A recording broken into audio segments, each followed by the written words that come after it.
Nakakita sila ng tubig mga mi, tuwang-tuwa. Ito na pala yung part 2 ng aming lakaran papuntang bundok. Kila ating na to, pero nandoon sila sa taas. Yung pinakataas, parang Little Baguio overlooking. Sabi yung cellphone ni Papa, Barbie. May dragon fruit sila dito, oh.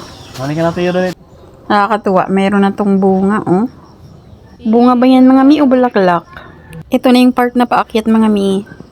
Kayang-kaya naman tong mga mi. Ayun, oh, ang layo na nila. Wala ang practice. In-enjoy na ni Ate Shira manguha ng bulaklak, oh, yung maliliit. Sabi ko nga sa kanya, Ate Shira, gawa tayo ng bouquet, yung challenge nakita ko doon sa vlog. Kaso parang wala ako nakikitang bulaklak na malaki, puro maliliit. Pagod si Lolo.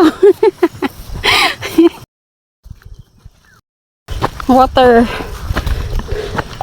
Patubig. Dahan-dahan lang maglakad ang mga oldso.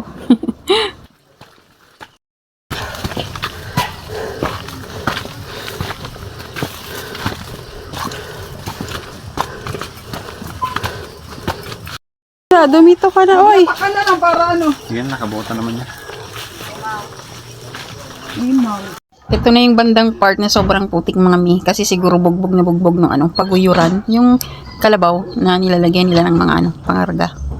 Tingnan niya naman, oh. Malalim na yung putik.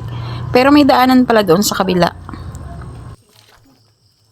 Buti na lang talaga may bota. And finally, nandito na tayo sa farm ni Alice Go. Shoutout pala kay Sis Jocelyn Velasquez ng Pampanga. Comment na ng location niya mga mi para ma-shoutout ko kayo next vlog.